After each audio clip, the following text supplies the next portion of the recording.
Muito boa noite a todos, senhoras e senhores. É com grande satisfação que iniciamos hoje a 21ª noite do segundo Congresso Internacional de Direito Constitucional Processual, evento digital com transmissão ao vivo.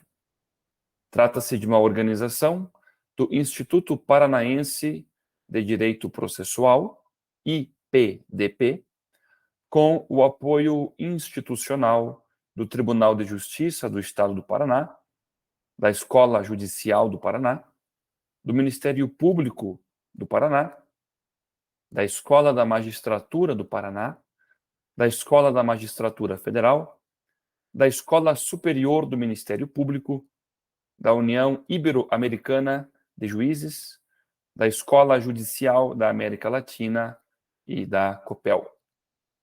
Nesta noite memorável, grandes conferencistas e presidentes de mesa abrilhantam o evento. Eu passo desde logo a palavra à minha colega, a doutora Karen, para que faça a apresentação do nosso primeiro conferencista, doutor Marco. Karen, a palavra é sua.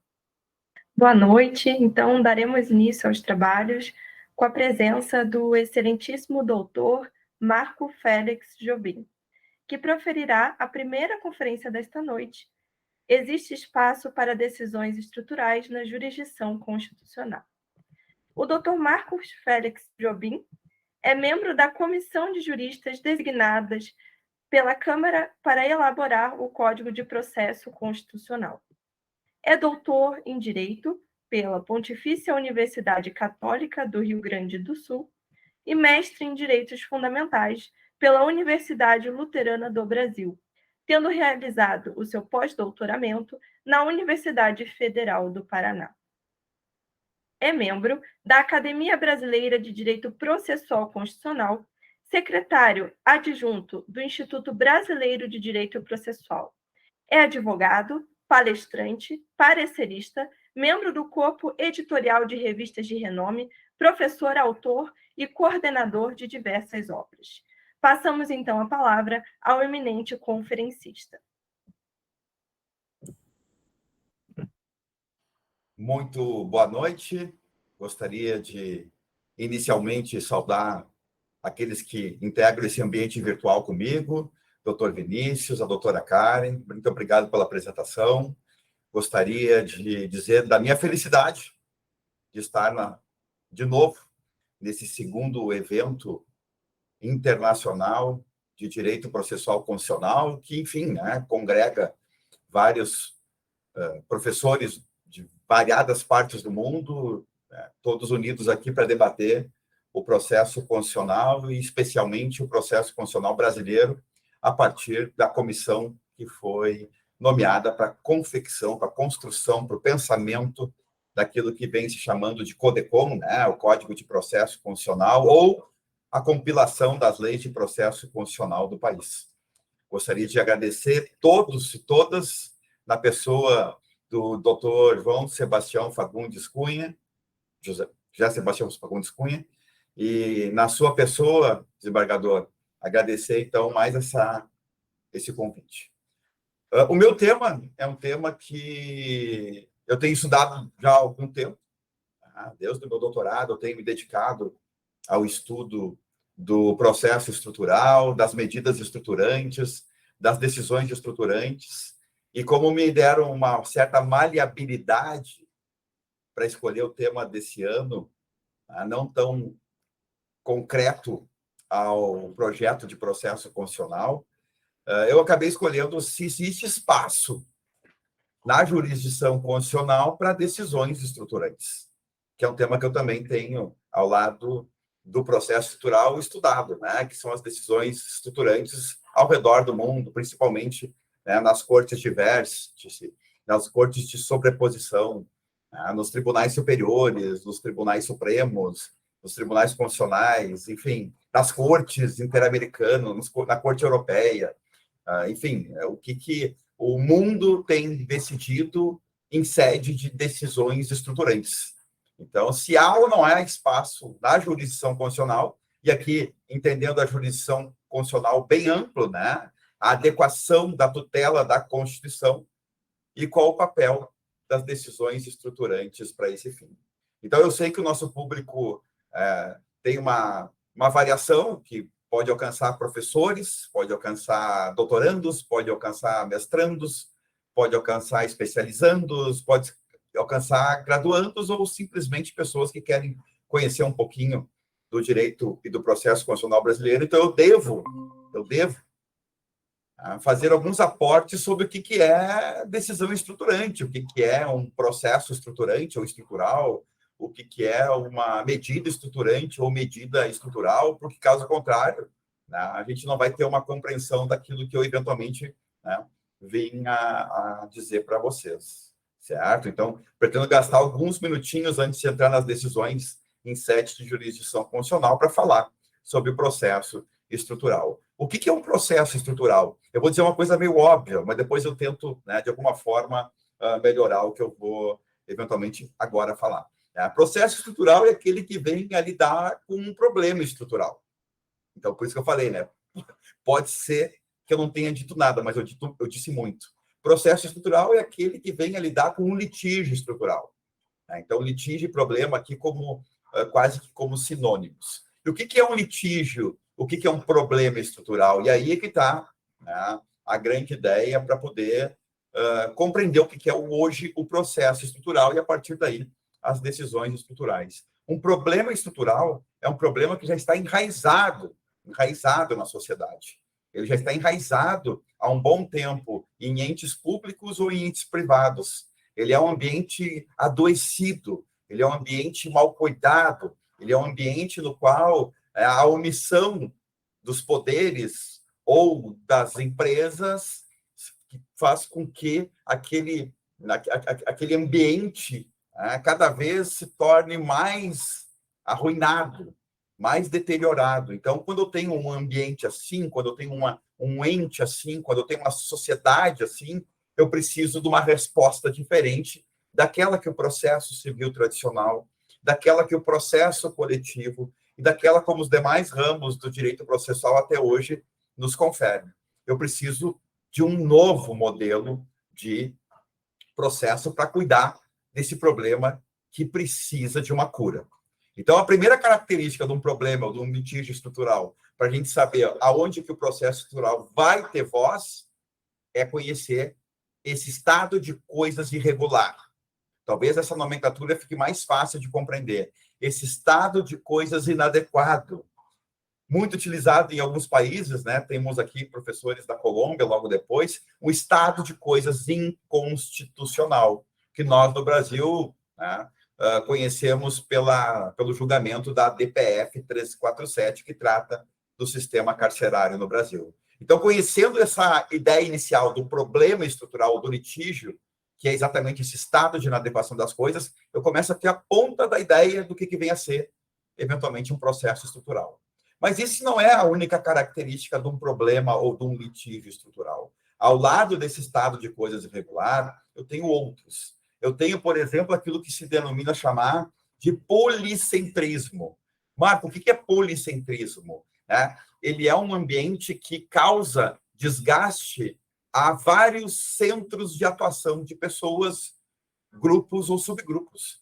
Não há afetação só minha e da Karen. Não há afetação só minha e do Vinícius. Há uma afetação, por causa desse ambiente deteriorado, desse ambiente inadequado, de todos aqueles que dele compactuam. Então, todos os grupos, subgrupos ou indivíduos estão, de alguma forma, sendo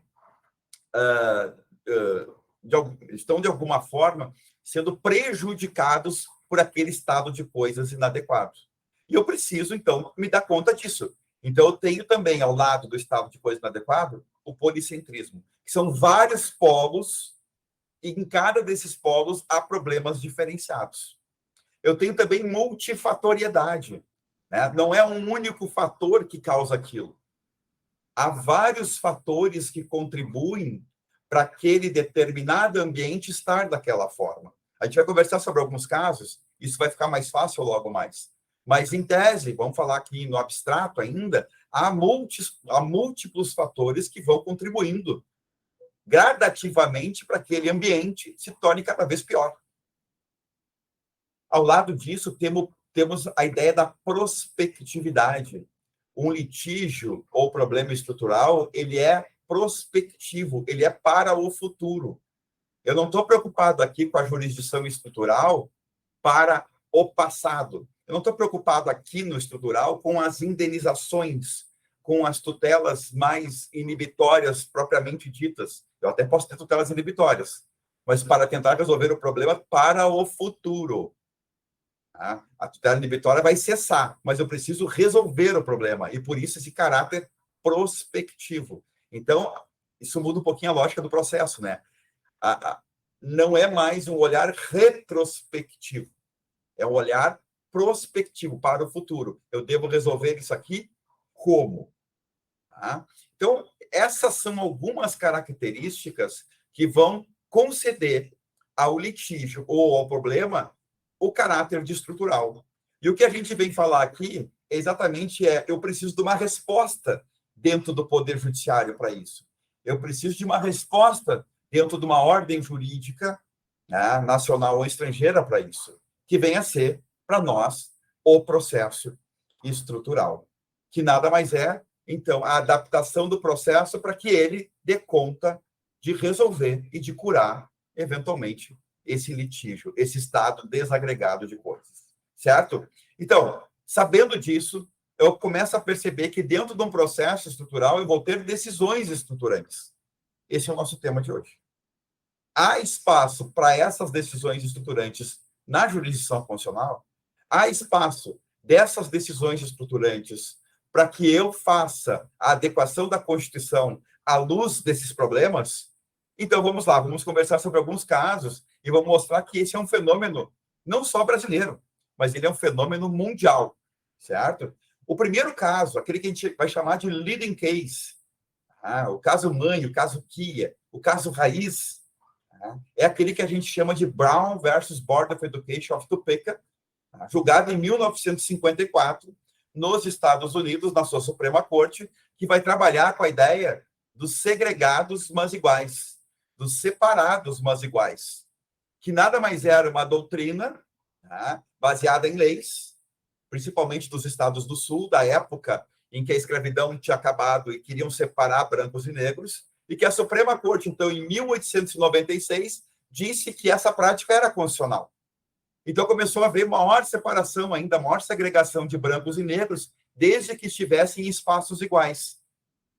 Está aí a maldade que encontraram para fazer com que isso fosse constitucional.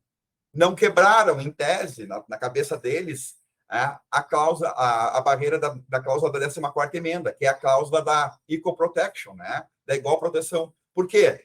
Porque a ideia dessas leis, a ideia dessa doutrina era separar em condições de igualdade. Então, eu não estou quebrando a cláusula da igualdade. Eu estou só separando. Eu não preciso conviver com o negro e nem o negro conviver com o branco, desde que estejam em locais diferentes, mas diferentes, iguais em acomodações. Bom, isso chegou, né, ao longo do século XX, depois da decisão da Suprema Corte do final do século XIX, com muita força, e se instaurou nas escolas públicas dos Estados Unidos. E em 1954, a própria Suprema Corte vai enfrentar o quê? Uma causa em que todas essas características que a gente acabou de falar estavam ali, inerentes a esse estado de coisas.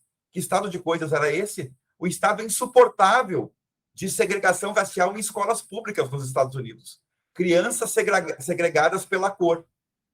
Nem vou falar aqui se eram iguais acomodações, não era isso que estava em pauta. Nunca foram iguais. Começava aí toda a quebra da igualdade. Mas mesmo que se estivesse falando em condições iguais, as condições devastadoras que se criavam na mente, no psicológico dessas crianças, faria com que a 14ª emenda da Constituição americana tivesse que ser interpretada de uma outra forma. E aí, então, a Suprema Corte teve que dar um basta nessa segregação racial, julgando o caso Brown versus Board of Education e falando o quê? Ora, essa doutrina aqui, em plenos anos 50 do século XX, não encontra mais espaço nos Estados Unidos. A ordem é dessegregar essas escolas. A ordem é integrar as raças.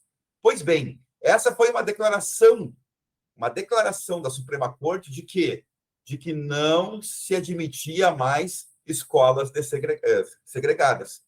Pois bem, vamos chamar aqui de uma vacatio legis, né? Para dar um tempo para a sociedade americana se adaptar, principalmente a dos estados do Sul, certo? O que fez a Suprema Corte? Olha, em 1955, vamos rejulgar esse caso. Eu quero ver como a minha decisão de dessegregação das escolas está sendo implementada nos estados do Sul. Pois bem, em 1955, julgam, então, o caso Brown versus Board of Education 2, ouvindo, né, a sociedade em geral na Suprema Corte de como estava sendo implementada a decisão de 1954, e, pessoal, não se enganem, não estava. Não estava. Era, né, aquilo que se chama the politics of rage, a política da raiva. Né, governadores, né, dos estados mais ao sul, negando acesso total de crianças negras entrar em escolas de crianças brancas. E isso fez com que, em 1955, então, nessa famosa decisão de Brown 2, a Suprema Corte fosse e desse um passo além. Não foi por bem, agora vai por goela abaixo. E eles têm uma frase nessa opinion, né, que é a seguinte, né, with all deliberate speed, dessegrega com toda a pressa necessária, dessegrega com a maior urgência possível. E eles delegaram às cortes dos distritos esse poder de dessegregação. E esses juízes desses distritos começaram a expedir injunctions estruturais, para reforma do ambiente escolar, para que brancos e negros pudessem conviver dentro das escolas de uma forma integrada. E aí a origem de tudo. A origem de tudo, pessoal, já é uma decisão dentro do olhar de uma jurisdição constitucional adequada. Então, começa com um caso de jurisdição constitucional. Começa com um caso de adequação do estado de fatos à Constituição. Há uma leitura correta e adequada da 14ª emenda à Constituição americana. Pois bem, nos Estados Unidos, né, ao passo que se julgou Brown, que foi um caso que teve muito fracasso, mas no campo simbólico muito sucesso, outros tantos foram julgados ao longo dos anos e ainda são até hoje. Há alguma crítica que estão acabando, mas essa crítica não corresponde à realidade. Se acabam alguns casos porque se fazem acts para tentar diminuir o impacto dos processos estruturantes nos Estados Unidos. Mas a grande verdade é que eles ainda existem. Em 1969, pegando o gancho, tem um outro caso muito conhecido, né, envolvendo jurisdição constitucional, na minha concepção, né, do estado de inadequação dos presídios do estado do Arkansas à Constituição. O que tinha os presídios no Arkansas? Tudo de ruim, eram os nossos presídios. Eram os nossos. Né? Era alimentação inadequada, era estupro, homicídio, tortura, solitária, aquele ambiente que o preso fica segregado dos demais, sem contato com a luz solar, em celas com alta umidade, sem alimentação adequada, enfim, um estado de horror. Havia segregação dentro dos galpões, havia aquilo que se chama dos trustees, os bons presos cuidavam dos maus presos, eles eram a guarda dos maus presos. Imagina o estado de coisas irregulares. Se numa guarda treinada já é difícil de manter, né, a régua da dignidade, imagina os bons presos cuidando dos presos com mau comportamento. Isso tudo a Suprema Corte julgou num caso, na verdade um pool de casos, né, que chegaram na Suprema Corte, mas se julgou então Holt versus Cyber, que tentou de alguma forma eliminar essas inadequações ao longo dos anos seguintes. Tá? Uma das questões que mais teve impacto foi a revisão das penas. Também existia no estado do Arkansas revisão, né, apenados além do tempo. Muitos. Eram aquelas colônias agrárias, né? Ninguém fazia a revisão se a pessoa estava lá e já tinha cumprido pena ou não. Então, uma das medidas foi exatamente qual? Que se revisasse as penas desses apenados para que eles pudessem alcançar a liberdade que já lhe era inerente há um bom tempo. Então, veja bem, um outro caso de jurisdição constitucional envolvendo o processo estrutural. A gente teve agora, há pouco tempo, um caso dos presídios na Califórnia, o caso Brown versus Plata, um caso de sucesso também, se eu não estou enganado, de 2011, que também trabalha muito com o campo do processo e das decisões estruturantes, fazendo com que dê certo, então, essa superpopulação que existia nos presídios da Califórnia. Vê só, mas estou só conversando dos Estados Unidos. Vamos lá, vamos descer um pouquinho. Canadá. Canadá, embora seja um país resistente a que o judiciário intervenha nesse tipo de relação, o Canadá não fechou os olhos para questões estruturantes. A carta de, por exemplo, um caso muito conhecido, talvez o mais conhecido, né, por nós da corte canadense, é um caso chamado do C-Boudreau versus Nova Escócia. E ele vai trabalhar com o quê? Ele vai trabalhar com a ideia de que o artigo 23 da Carta de Direitos Canadense, ele traz a ideia de que o cidadão canadense pode escolher a sua alfabetização na língua inglesa ou na francesa, para manter os vínculos, né, com a sua história. Então, o Canadá deve, por força da sua Carta de Direitos, ter estrutura de alfabetização e aprendizagem na língua francesa. E o que aconteceu? No 82, a Carta de Direitos, 96, 97, nada. Então, o pessoal do Distrito da Nova Escócia foi ao judiciário e numa das decisões mais divididas que eu já li na minha vida, por quê? Porque, de novo, o Canadá é enrijecido quanto a essa intervenção do judiciário e dos demais poderes. Por 5-4, a Corte canadense disse, olha, o Canadá deve prestar estrutura para a Nova Escócia. O Canadá deve prestar estrutura para quem quer alfabetizar os seus filhos na língua francesa. E determina, então, mediante, né, a gerência do Poder Judiciário, a gestão do Poder Judiciário, a construção, contratação de corpo docente, para que possa, então, o pessoal da Nova Escócia alfabetizar e dar seguimento ao aprendizado das pessoas que assim queriam estudar a língua francesa. É interessantíssimo, um caso maravilhoso, e o acórdão, né, a opinion, enfim, o julgamento faz várias menções às brigas que os juízes tiveram debatendo a tripartição de poderes, que é uma das críticas que eu acho que ainda existe no Brasil e que são totalmente vazias perto da forma como hoje se pensa o processo estrutural. Pois bem, Estados Unidos, Canadá, Colômbia, eu vi que a gente tem vários professores e colegas aqui da Colômbia. Colômbia é um dos países que mais julgou casos estruturantes, né? Envolvendo previdência, envolvendo o sistema penitenciário. Mas um caso salta aos olhos, né? Salta aos nossos olhos, que é o caso dos desalojados, que vem a ser a sentença de tutela número 25. A sentença de tutela número 25, que a Corte colombiana, enfim, acabou julgando, é o caso dos desalojados das zonas de guerra com narcotráfico. Milhões de pessoas devem sair das suas casas, das suas moradias, tá? E ir para determinados locais em razão da guerra entre narcotraficantes e polícia. Ou morrem, se ferem e vivem sob o domínio do medo, ou acabam indo, de alguma forma, para locais, né, totalmente indignos. Estádios, campos, escolas, né, que não funcionam, totalmente longe daquilo que a moradia e a dignidade que lhes era inerente existia. O que a Corte colombiana fez, então? Não, só um pouquinho. Se estão saindo, estão sendo retirados por esse motivo, que seja mediante dignidade. E determinou, então, que o Estado colombiano realizasse o plano de estruturação da saída desses desplazados, né, desses desalojados. Então, esse é um caso muito conhecido e muito caro, né, a todos nós que estudamos aí decisões estruturantes. Mais um caso com espaço na jurisdição constitucional.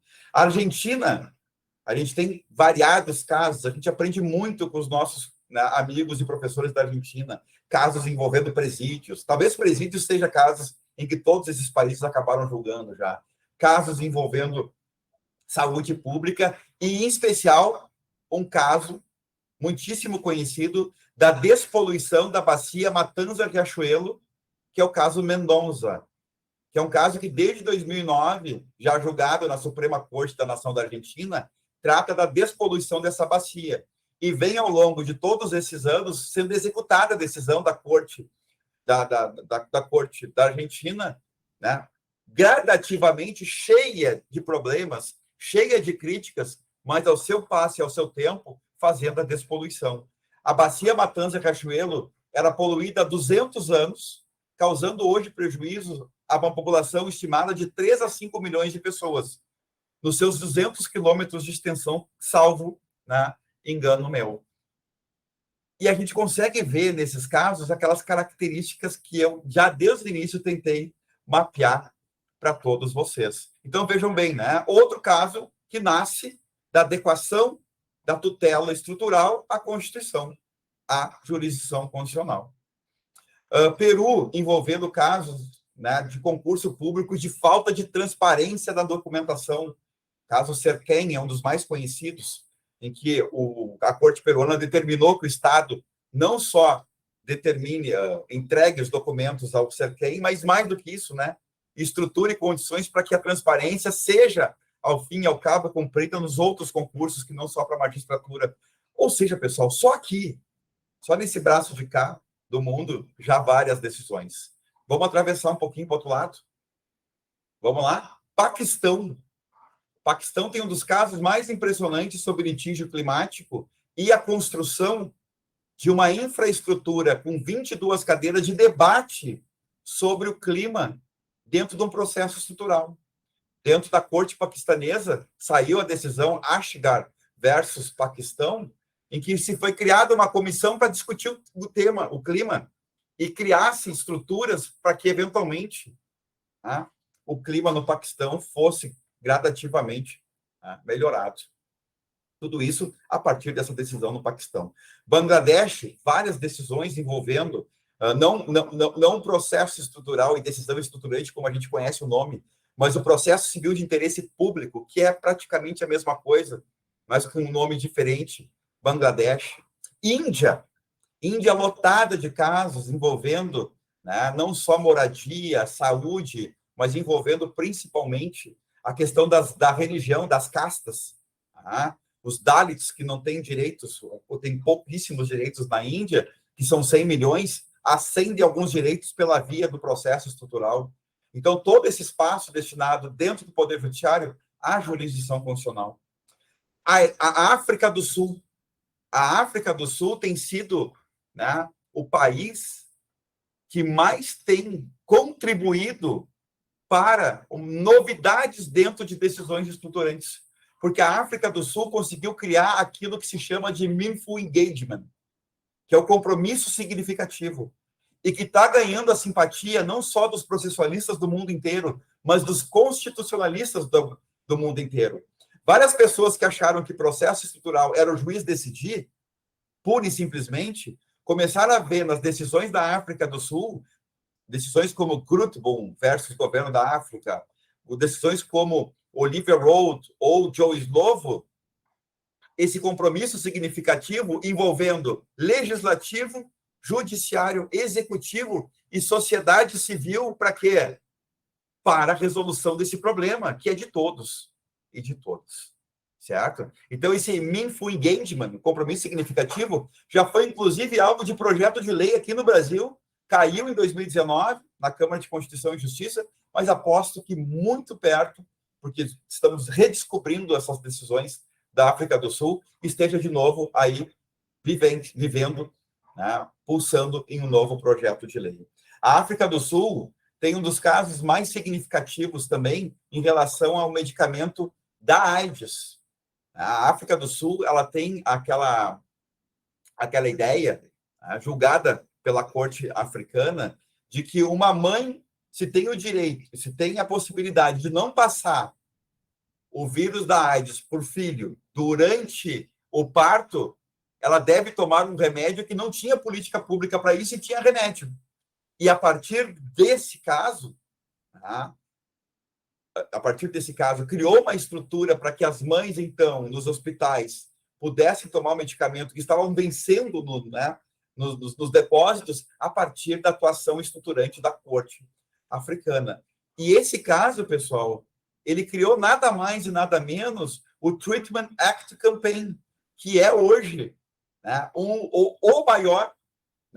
o maior engajamento existente de combate à AIDS no mundo. Basta entrar no site e vocês vão ver que o Treatment Act Campaign diz lá que isso aqui só existe por causa da atuação da corte africana nos anos 80, em casos estruturais.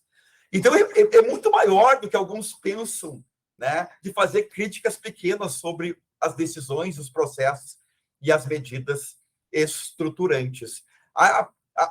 Vamos lá, né? Alguém que está me ouvindo agora, Marco, tu não me convencesse ainda. Ok, então vamos lá. Corte Europeia de Direitos Humanos. É só procurar por causa piloto. Causa piloto são processos estruturais. Tá?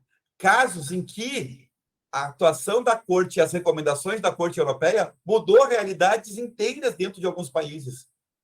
O sistema previdenciário da Polônia, das pessoas prejudicadas na Segunda Guerra, mudou por causa de um caso estrutural da Corte Europeia. Toda a forma de pagamento e soldo de benefícios mudou a partir da recomendação. A Itália e os presídios mudaram a partir do caso Torreggiani. Aumentou o nível de satisfação dentro dos presídios pelos aportes anuais que eles têm lá de estudo, significativamente, a partir do caso Torreggiani das recomendações. A Lei de Pinto, que é a lei que regulamenta a indenização por tempo do processo do jurisdicionado na Itália, veio por uma recomendação do processo estrutural julgado na Corte. Ou seja, a Corte Europeia julgando casos estruturais com sucesso. Muito mais sucesso ainda no nível simbólico. E vamos lá para cá, né? A Corte Interamericana, recheada de casos estruturais.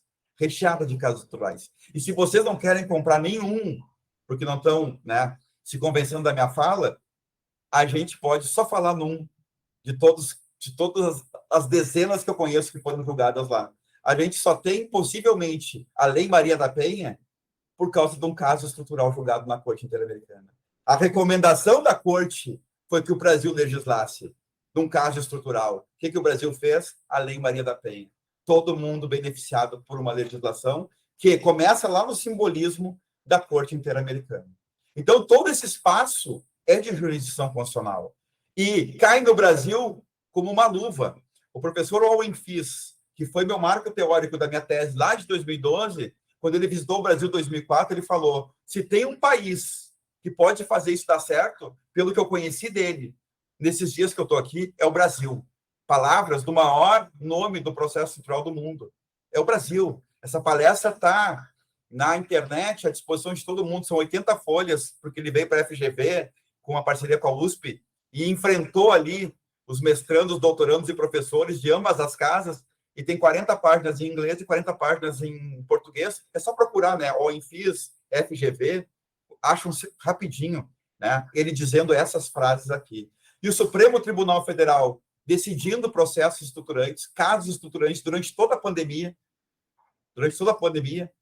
a DPF 708, a DPF 709, índios, quilombolas, né? Salas de situação, tudo a partir de um olhar estruturante da Corte. Não intervenção das polícias no Rio de Janeiro, somente mediante justificativa, decisão estrutural do ministro Edson Fachin. Litigação climática do ministro Barroso, a DPF, processo estruturante, decisão estruturante. Fora as outras que eu trabalhei lá na tese, que são mais antigas. Superior Tribunal de Justiça, já com 4 casos, dizendo que é uma realidade o processo estrutural e reconhecendo em todos eles. E a nossa jurisdição de primeiro e segundo grau, né, ainda perdida, porque é uma novidade em termos, né, de doutrina do Brasil e de decisões do Brasil, tentando aí, da melhor forma possível, trabalhar com as questões estruturantes.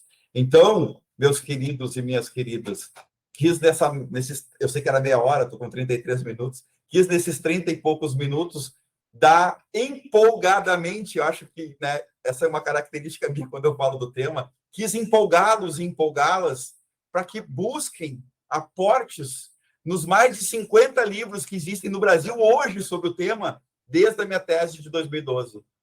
Ou seja, em 10 anos produzimos nada mais, nada menos do que 50 livros sobre o tema, todos eles muito bem estudados em programas de pós-graduação, estrito sensu, né? Com pessoas que estão engajadas em fazer o melhor, em trazer as orientações que deram errado no estrangeiro, trazendo para o Brasil para darem certo, se assim for o caso, e trazendo aquilo que deu certo no estrangeiro, melhorado para o Brasil. Eu acho que a gente tem a oportunidade daqui de fazer um modelo de decisão estruturante para o mundo. Tá? Esse é o meu recado de hoje. Agradeço de novo a atenção de todos e de todas. Agradeço encarecidamente ao desembargador José Sebastião Fagundes Cunha e devolvo a palavra ao doutor Vinícius e à doutora Karen para que retomem os trabalhos da noite, dizendo meu muito obrigado.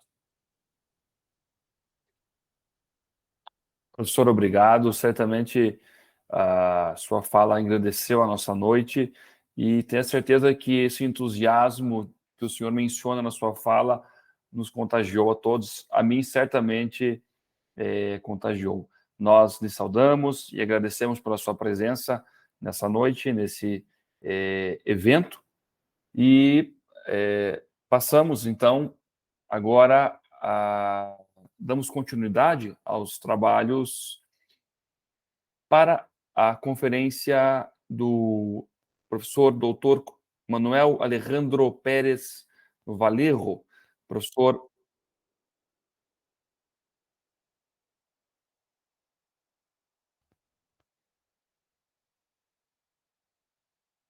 Perfeito, então vamos fazer um intervalinho. Já retornamos. Tchau, Obrigado. Vinícius. Abraço. Obrigado.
Novamente, boa noite a todos.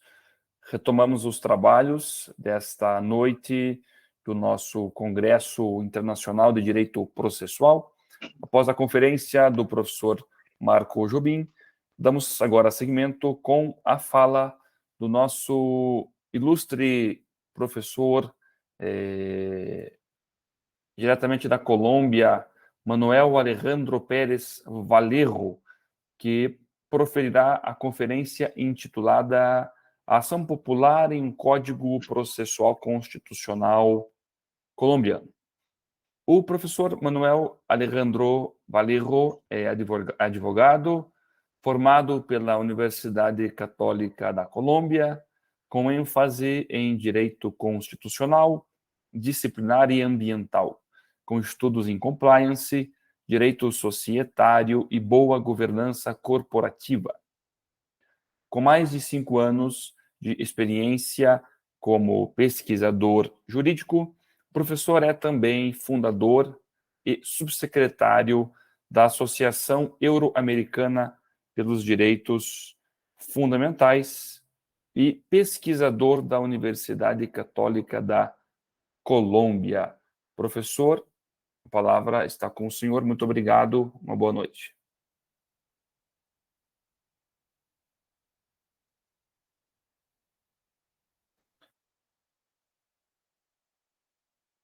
Professor, salvo engano, o senhor está com o microfone desativado, professor.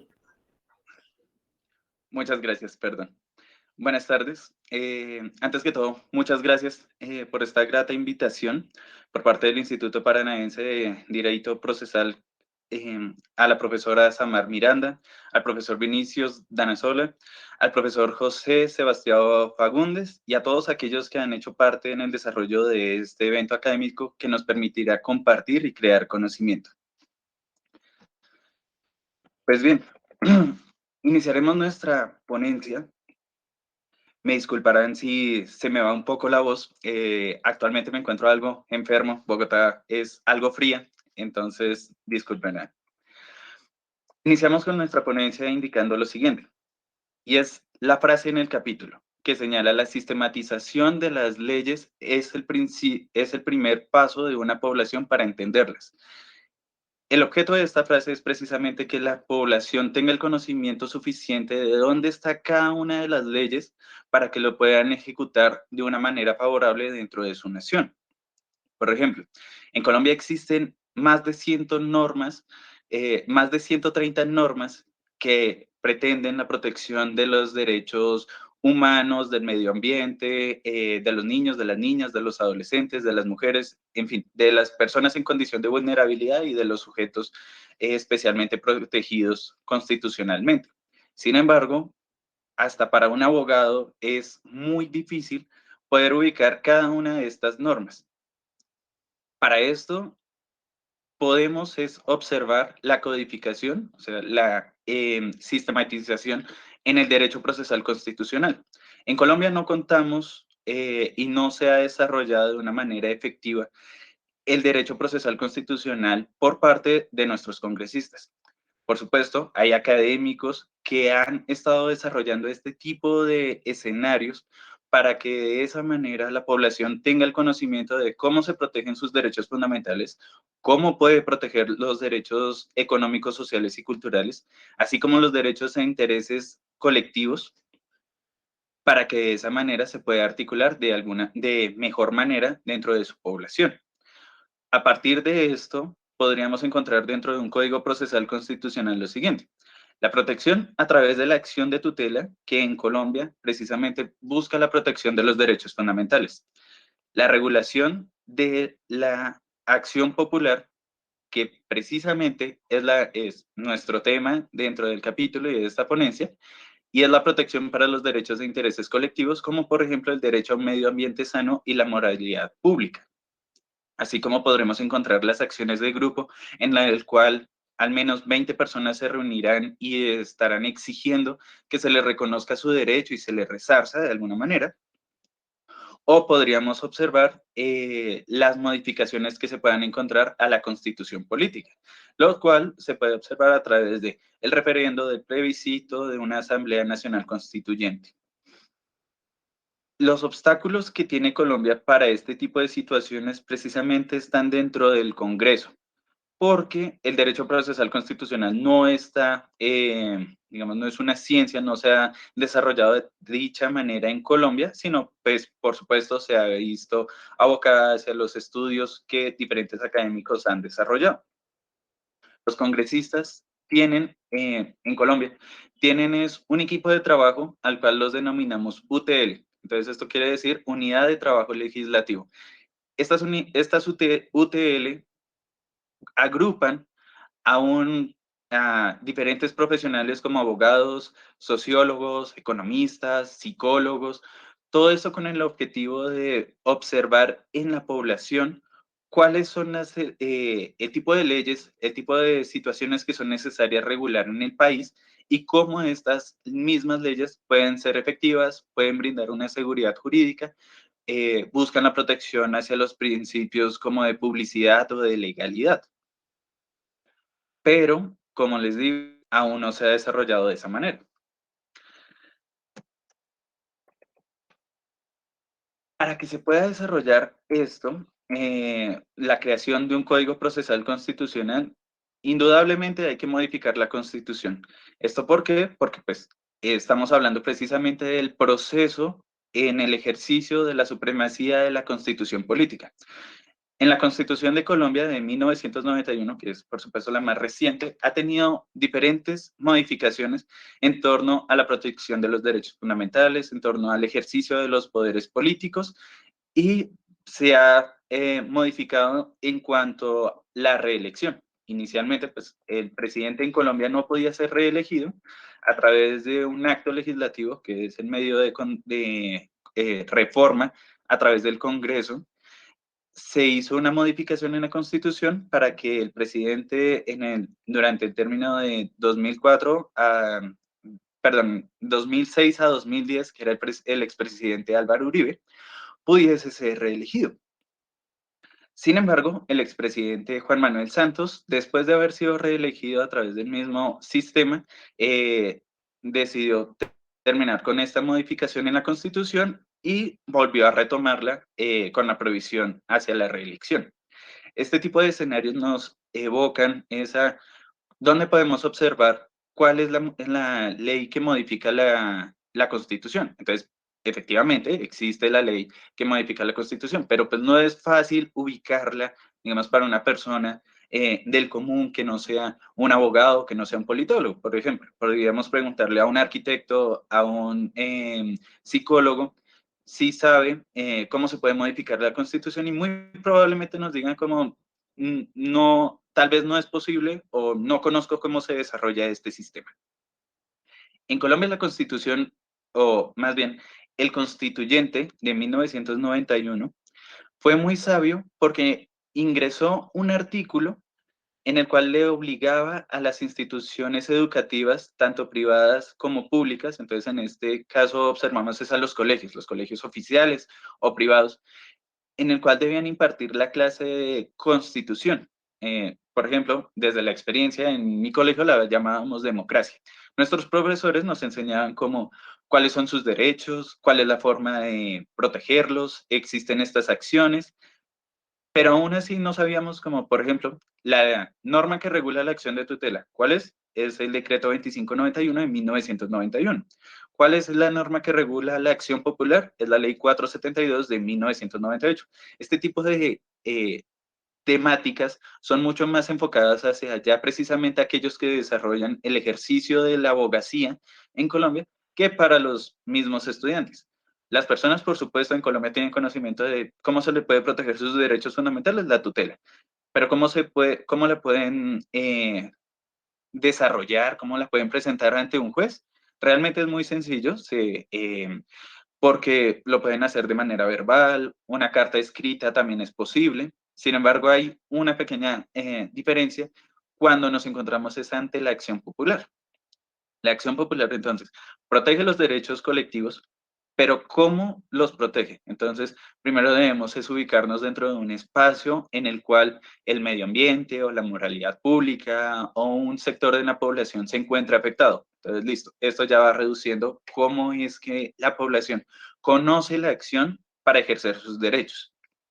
Luego, ahora, ¿cuál es el juez competente cuando esta acción popular se va a interponer? Entonces, por ejemplo, en Colombia tenemos tres jurisdicciones grandes, las cuales son jurisdicción ordinaria. En esta podemos encontrar son los procesos que son civiles, laborales, penales, agrarios, familia. Luego encontramos es la jurisdicción contenciosa administrativa. Esta jurisdicción precisamente es cuando hay un problema entre un particular y el Estado o una entidad pública, por supuesto. Y finalmente estamos con la jurisdicción constitucional.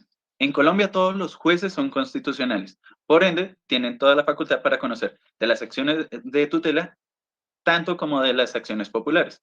Pero existe una dificultad y es cuando un juez ordinario, por ejemplo, digamos, un juez civil, va a conocer de un caso de precisamente una acción popular. Entonces, en una población se encuentra vulnerado su derecho al medio ambiente sano porque se rompió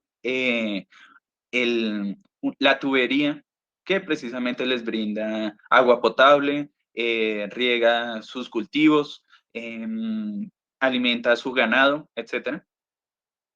¿Y cómo esto se puede desarrollar? Entonces, precisamente es el juez ordinario quien tiene la facultad, pero ¿dónde vemos esa competencia que tiene? Entonces, ahí ya partimos hacia un problema.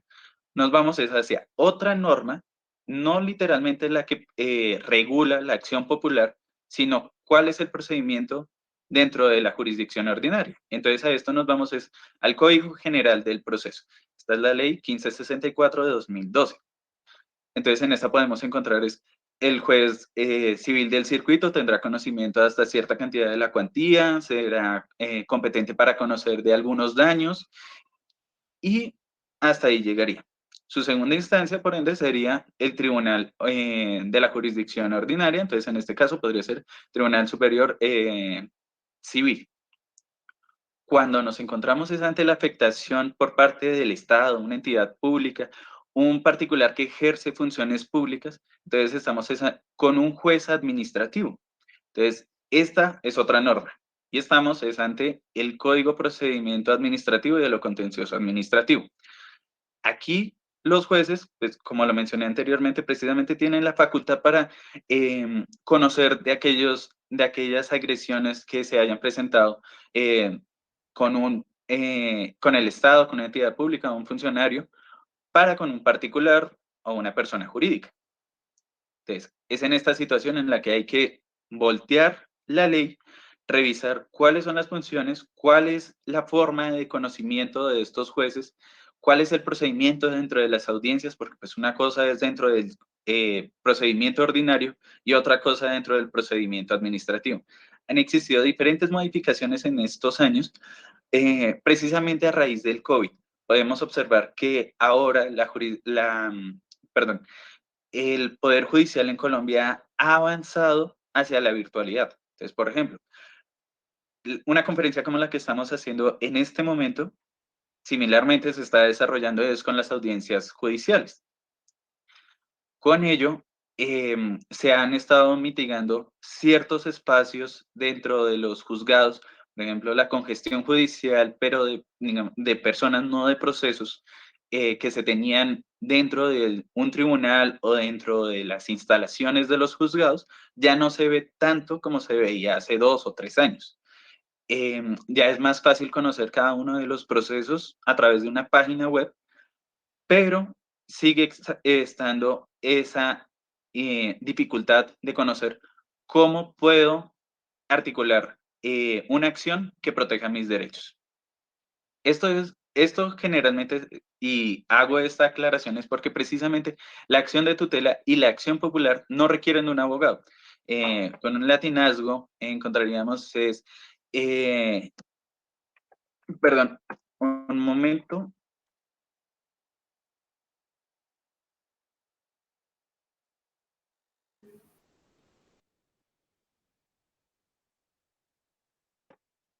Permanecemos no aguardo do professor e logo daremos sequência aos trabalhos, professor. Gracias, perdón. Sí, estaba corriendo un poco la pantalla. Entonces, ¿cómo es que el ejercicio de una acción constitucional puede estar a cargo de una persona que no es un abogado y no es necesario que haga esta intervención? Es precisamente porque existen ciertos órganos como la Defensoría del Pueblo, la Procuraduría General de la Nación, que tienen el objeto de buscar la protección dentro de la población y de esta manera desarrollar cómo se pueden proteger sus derechos de intereses colectivos o sus derechos fundamentales. Entonces, a través del derecho de postulación que es muy necesario precisamente a través de las acciones de reparación directa, que es una demanda administrativa, o las demandas de responsabilidad civil y extracontractual que encontramos en los procesos de jurisdicción ordinaria especializada civil o dentro de los procesos de demanda laboral, pues precisamente es que estos son objeto de un conocimiento mucho mayor de que debe tener los abogados, por supuesto, pero cuando hablamos acerca de las acciones constitucionales, en muy pocas ocasiones es necesaria la actuación de un abogado. Caso, como sí se puede observar a través de las acciones de grupo o quizás como lo hayan conocido como action class. Entonces es de esta manera que los abogados tienen el conocimiento precisamente para poder proteger a sus clientes o los usuarios que les estén solicitando ayuda para la protección de sus derechos de intereses colectivos. Ahora bien, continuando con nuestro primer eje temático dentro del capítulo, observamos es la necesidad de implementar un código procesal constitucional en Colombia.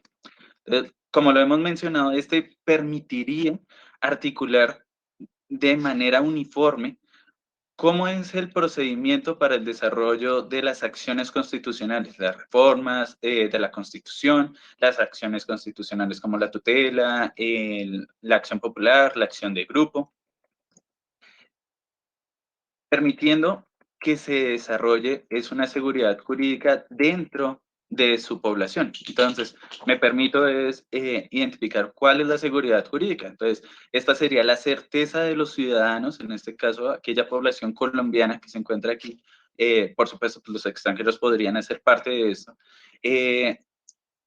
para que tengan un determinado respeto hacia las normas que los gobiernan y de esa manera pueda garantizarse el principio de publicidad y de legalidad, con lo cual la ciudadanía podría conocer cuáles son las leyes que están en favor de ellos, cuáles son las que son prohibitivas y cuáles los castigan. Caso en el cual, como podemos observar, es en el derecho penal. El Código Penal precisamente, o el sistema penal colombiano, precisamente se ha desarrollado desde aquella manera en la cual se indica con exactitud cuáles son las conductas que están prohibidas dentro del Estado colombiano, cuál es su castigo y cuál es su procedimiento. En caso del derecho civil, el Código Civil es una ley de 1887, o sea, ya llevamos mucho más de un siglo desarrollando esta misma ley, pero que ha tenido sus repercusiones dentro del país, pues porque se le han desarrollado ciertas modificaciones al paso de los años. Por ejemplo, digamos, ha estado la actualización de reconocer a todos los hijos por igual, sean los nacidos dentro del matrimonio o los que hayan sido extramatrimoniales. Son hijos y tienen los mismos derechos. En el derecho laboral es una ley de 1953, disculpen si me falla la memoria, y de todas maneras se ha ido modificando para poder actualizarse hacia el siglo XXI, hacia las nuevas tendencias que hemos tenido. La pandemia, como lo mencioné anteriormente, precisamente tuvo ese objetivo dentro del legislador, dentro del estado de excepción, en el cual a través de decretos o de las mismas leyes del Congreso se desarrollaron ciertas modificaciones para poder aliviar aquella problemática que podríamos encontrar es en el desarrollo de las funciones como los trabajadores. Entonces, por ejemplo, había mencionado, era en el caso de los abogados a través de ir hacia los juzgados. La congestión de las personas dentro de los tribunales habría generado que la pandemia del COVID hubiese sido mucho más agravante dentro de esas instalaciones, así como pues muchos de los clientes de los abogados, digamos, en los casos de familia o de pensiones, las personas son adultos mayores o son niños, entonces se habrían visto afectados en su salud y no se les había protegido de una manera adecuada. Entonces, es a través de la seguridad jurídica que todas las personas tendrían derecho, o más bien, es el principio por el cual las personas pueden conocer cuáles son las leyes.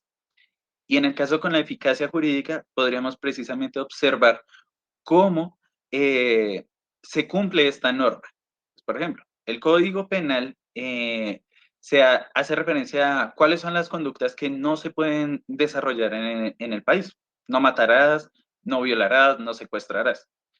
O aquel que reciba tanta cantidad de dinero está prohibido, o el servidor público, etc. Sin embargo, a través de un código procesal constitucional podríamos observarlo desde la misma población. Entonces, ¿cómo la población podría articular mejor sus derechos fundamentales? Entonces, a través de la acción de tutela. ¿Cómo podría mejorar aquella protección hacia los derechos de intereses colectivos? A través de la acción popular. Esto, pues, nos permitiría desconocer a todos, incluyendo, por ejemplo, al instalar la clase de derecho constitucional o democracia al interior de los colegios, entonces todos los profesores tendrían la obligación de indicarle a sus estudiantes como, aquí está la Constitución y mencionan cuáles son sus derechos, cuáles son sus deberes como ciudadano, cómo está conformado el Estado, cuáles son los límites, etcétera. Mientras que tenemos también un código procesal constitucional en el cual les permitirá conocer cómo interponer una acción de tutela, cómo interponer una acción popular, cómo se debe hacer el procedimiento para la reforma constitucional. Con esto, pues, podríamos crear una población mucho más educada, mucho más, con un mayor conocimiento dentro del derecho constitucional, porque realmente es muy necesario dentro de todos los países, en especial un país como Colombia. Colombia tiene muchas dificultades, pero a través de estas dificultades es que ha logrado salir adelante. La acción de tutela, pues por supuesto, en Brasil, si no mal recuerdo, y me corregirá el profesor Vinicius, ustedes cuentan con la acción de Abranza, que sería la protección hacia los derechos fundamentales, y en el caso de México, pues fue el pionero dentro de la protección de los derechos fundamentales, pues es la acción de amparo, como se conoce en la mayoría de los países latinoamericanos, e incluso como nos está acompañando el profesor Luis Andrés Cucarella en España con el recurso de amparo, precisamente de esta manera para proteger los derechos fundamentales. Entonces, a través de la acción de tutela es que hemos tenido el avance hacia la protección de los sujetos de interés constitucional, como por ejemplo tenemos la sentencia T622 de 2016, la cual protege el río Atrato. El río Atrato, pues, su nombre lo indica, es un río que atraviesa el municipio de Atrato, proveniendo a cierta población de recursos hídricos, de alimentación, etcétera. ¿Y por qué fue a través de una acción de tutela y no una acción popular como quizás algunos de nuestros asistentes estarán pensando? Y es porque la acción de tutela en Colombia precisamente es mucho más célere. Con esto quiero decir que es mucho más rápida. Entonces la decisión dentro de las acciones de tutela debe ser de 10 días o menos para los jueces de primera instancia. Mientras que las acciones populares, un ejemplo claro que he tenido es que, y he tenido la fortuna de conocer, a través del litigio, a través de mi profesión, es una acción popular del año 2016 y hasta el día de hoy, 20 de octubre de 2022, la misma acción popular continúa en proceso. Pues esto es porque existen nuevas pruebas, realmente no existe un término para decidir por parte de los jueces. Entonces, claro, este tipo de situaciones es una problemática para saber si es efectiva, es eficaz, es célere la acción popular o no lo es. Mientras que la acción de tutela sí, pero corremos el riesgo de manipular demasiado la acción de tutela. Pues, por ejemplo, podemos proteger la acción de tutela, ¿el medio ambiente puede ser protegido a través de la acción de tutela? Sí.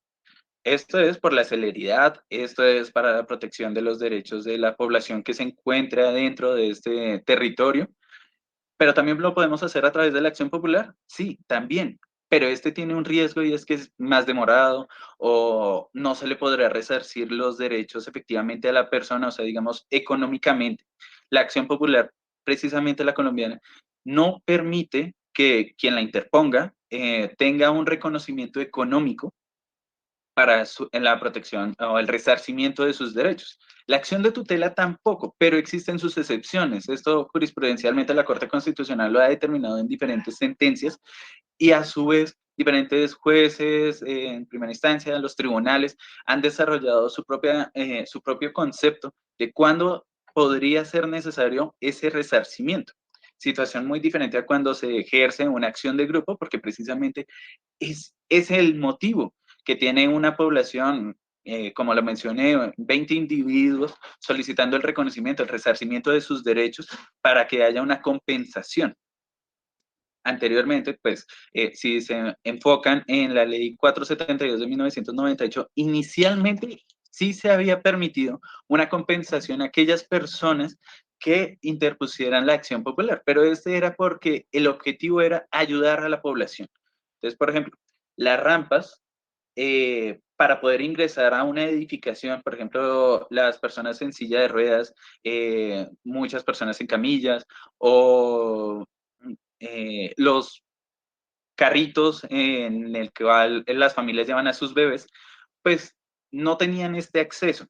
Entonces, claro, esta es una revictimización a ciertas personas porque no podían ingresar a ciertos edificios, a ciertos lugares, porque no existía precisamente un acceso idóneo para poder entrar. Entonces, muchas personas, desde 1998 que se promulgó la ley, hasta 2010, que más o menos fue que se modificó, presentaron acciones populares para que, en primer lugar, les ayudaran a esta población vulnerable, pero a su vez recibían su reconocimiento económico para brindarlos. Entonces, claro, el Estado observó que esto ya se estaba volviendo una práctica demasiado común y se estaba buscando más ese reconocimiento dinerario que para ayudar a las personas. Entonces, se eliminó dicha situación dentro del proceso de las acciones populares y así se permitió o se contempló mejor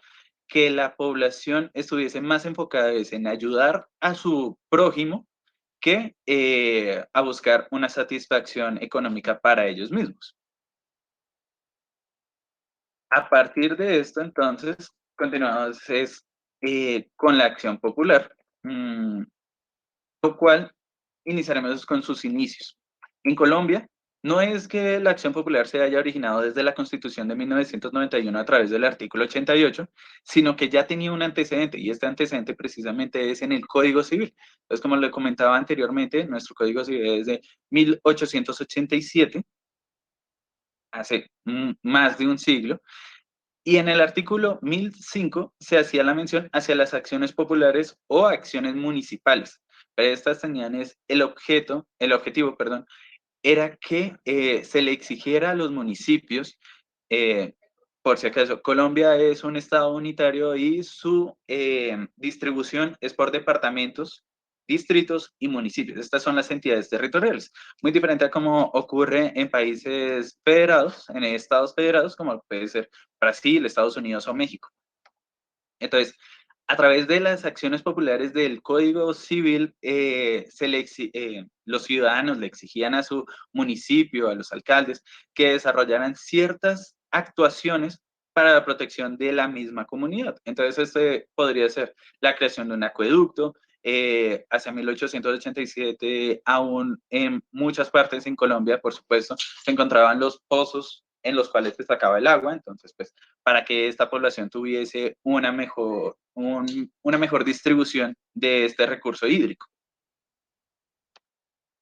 Finalmente, y discúlpenme un momentico otra vez.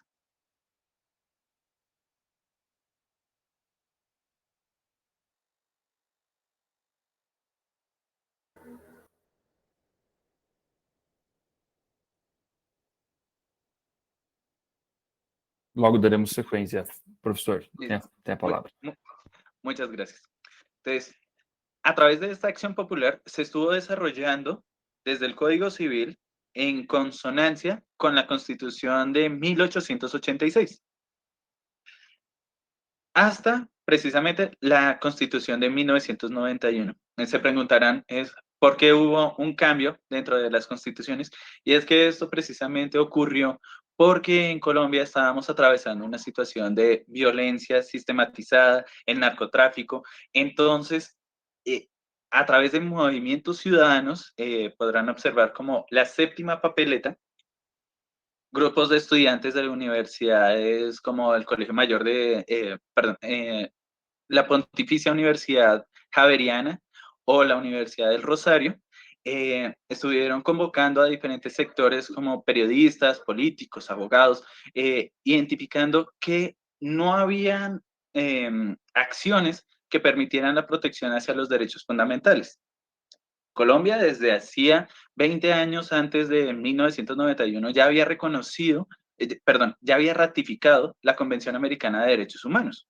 Ya había hecho parte de esta, había reconocido la Corte Interamericana, pero precisamente la Convención Americana señala que los estados deben presentar acciones que pretendan la protección hacia los derechos de la vida, la libertad y todos los que podemos encontrar dentro de la Convención. Sin embargo, pues en ese entonces, digamos, en la década de 1980, no había una manera efectiva para exigir la protección de estos derechos. Entonces, por ejemplo, ¿cómo exigía yo la protección a la vida en 1980? Podría ser fácilmente a través de una demanda de responsabilidad civil extracontractual o contractual, si tenía un contrato con una entidad de salud, o si una persona me estaba agrediendo, entonces sería a través de una denuncia. Realmente no existía algo como la acción de tutela o la acción popular cuando se estaba incendiando un bosque o la hacienda o una comunidad. Entonces, a través de la Constitución de 1991 se dio un vuelco, un giro de 180 grados para el reconocimiento de los derechos de las personas. A través de esta situación hubo una mejora proporcional a su tiempo para poder desarrollar dentro de la población el conocimiento de realmente tengo derecho a la educación, realmente tengo derecho a la vida, realmente tengo el derecho a la salud. Y luego era, bueno, tengo estos derechos, pero ¿de qué manera entonces los puedo gestionar para que se me reconozcan? Listo, existe la acción de tutela que precisamente es contemporánea a la Constitución política. Pero ¿qué ocurría con la acción popular? Entonces, pues, precisamente esta se demoró, porque de 1991 a 1998 podemos encontrar fácilmente unos 7 años para que pudiese encontrarse regulada esta acción. Pero, ¿qué otra cosa observamos también en la Constitución política? Lo que encontramos es la protección hacia los derechos al medio ambiente. Entonces, al inicio de esta presentación, les mencionaba de que contamos con más de 130 normas que buscan la protección de los derechos al medio ambiente sano. Entonces, entre estas, pues, encontramos que Colombia ratificó la Convención de Río de 1992, el Protocolo de Kioto. Hace unas semanas el Congreso ratificó el Acuerdo de Escazú. Dentro de la Constitución Política encontramos al menos 3 artículos que mencionan la protección hacia la biodiversidad y cómo es la manera para protegerlo, entonces precisamente la acción popular. Y muchos conceptos, resoluciones del Ministerio de Ambiente, de diferentes superintendencias, todo con el objeto de cómo podemos proteger de mejor manera al medio ambiente sano. ¿Y de qué manera? Pues precisamente dentro de la acción popular, dentro de sus poderes, para que de esa manera sea un poco más célere, un poco más ágil, pero que las personas puedan conocer cómo es de esta manera que se puede proteger.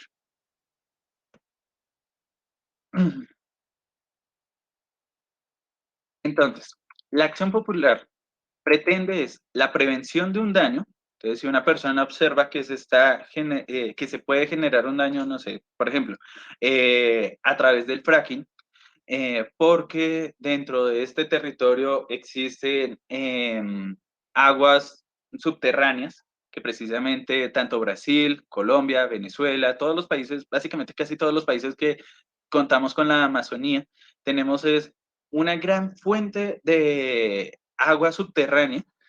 Entonces, precisamente, el fraccionamiento hidráulico de la tierra generaría una afectación hacia todas estas corrientes de aguas subterráneas. Entonces, ¿de qué manera podemos proteger a la población que se encuentra allí o al medio ambiente? a través de una acción popular.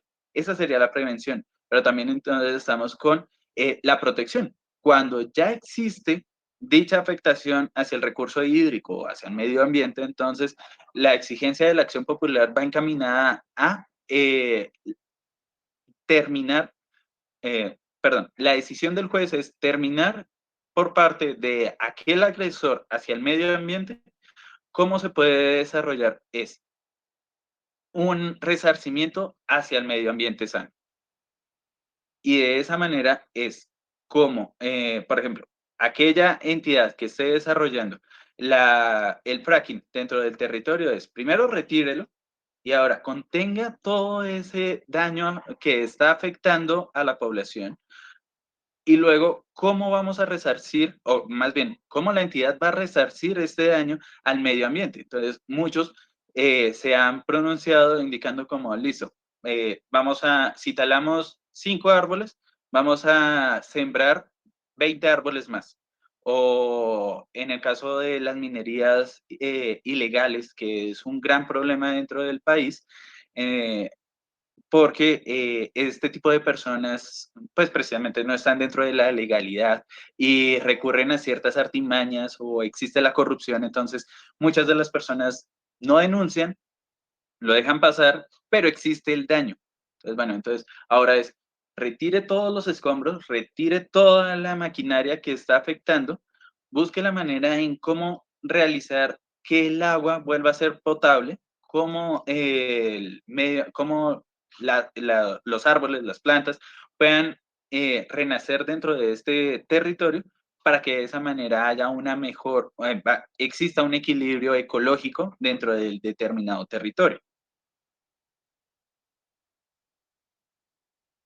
No sé, profesor Vinicius, ¿cómo vamos de tiempo? Para estar seguro, por favor.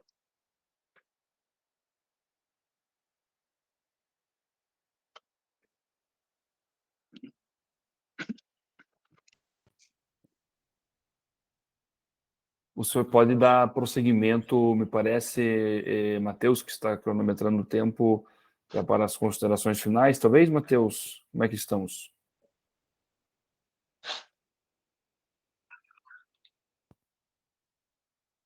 Ok. Isto, pois não, professor Alejandro, o senhor ainda tem alguns minutos para as considerações finais. Ok, perfecto. Muchas gracias. Entonces, para concluir esta presentación, reiteramos, un código procesal constitucional ayudaría a la población para que tenga conocimiento de cómo articular sus derechos, de cómo exigir el respeto y la garantía de estos, permitiendo que de esa manera haya un mejor conocimiento y una sociedad en la cual dentro de unos 10, 15, 20 años, todos puedan ser constitucionalistas y decir como no vamos a desarrollar este tipo de actuaciones porque precisamente hay una constitución que nos dice que no, hay un código procesal constitucional que nos dice cómo hacerlo o cómo no hacerlo, y de esa manera poder generar que la población avance. Entonces, la Constitución Política de 1991, si me preguntan a mí, es una constitución muy bonita, está precisamente articulada para que podamos exigir los derechos. Por supuesto, hay ciertas poblaciones un poco alejadas de Bogotá, que es la capital en donde me encuentro. Por ejemplo, Leticia, en Riohacha, Puerto Inírida, son territorios muy lejanos hacia la capital o hacia el centro. Entonces, este tipo de territorios a veces piensan como, es un derecho, existe el derecho a la educación, ¿cómo lo puedo articular? Si creamos este Código Procesal Constitucional y mantenemos la obligación de que dentro de los colegios, de las instituciones educativas, se desarrolle el conocimiento hacia la Constitución, pero también se indique que existe un Código Procesal Constitucional que mencione cómo se puede desarrollar, entonces precisamente estaremos avanzando hacia una sociedad mucho más conocedora dentro del derecho constitucional, dentro del derecho procesal constitucional. Porque a pesar de que esto pueda ser algo utópico, sí se logra considerar que a través del conocimiento podemos mejorar nuestra nación. Por ejemplo, hace 40 años las personas no conocían exactamente cuáles eran sus derechos, existía la violencia en Colombia, o bueno, existía mucha más violencia en Colombia, no se respetaban, no se respetaba la propiedad, la vida, la libertad, pero a partir de la Constitución de 1991 y de las nuevas generaciones que hemos ido naciendo, que hemos ido creciendo y que básicamente existimos desde la Constitución, podemos observar bueno, de esta manera podemos mejorar el país. ¿Cómo mejoramos el país? A través de nuestro conocimiento, a través de las acciones constitucionales, ceñirnos precisamente a cuáles son los postulados que se deben desarrollar dentro del Estado, dentro de uno mismo, para con su comunidad, y así aliviar la congestión judicial cuando, por ejemplo, acciones de reparación directa o de responsabilidad civil extracontractual no serían tan necesarias si se desarrollara precisamente ese conocimiento de esto no se debe realizar y tenemos una constitución y cómo podemos articularla. Entonces, pues, muchas gracias a todos por esta asistencia. Gracias, profesor Vinicius, por estar al tanto. Y muchas gracias. Y gracias a la profesora Karen. Perfeito, professor Alejandro, nós aqui lhe agradecemos pela participação e por nos ter fornecido esses aportes teóricos e práticos da nossa vizinha Colômbia, que nos relembram desse papel cívico a ser exercido pelo direito, pela Constituição e mesmo pelo processo civil, tradicionalmente um ramo mais hermético, mas que também, dadas as suas palavras, pode, de fato, exercer esse papel cívico e democrático nesses países como a Colômbia, como o Brasil, que buscam ainda o seu espaço, o seu desenvolvimento. Então, muito obrigado, professor, pela conferência.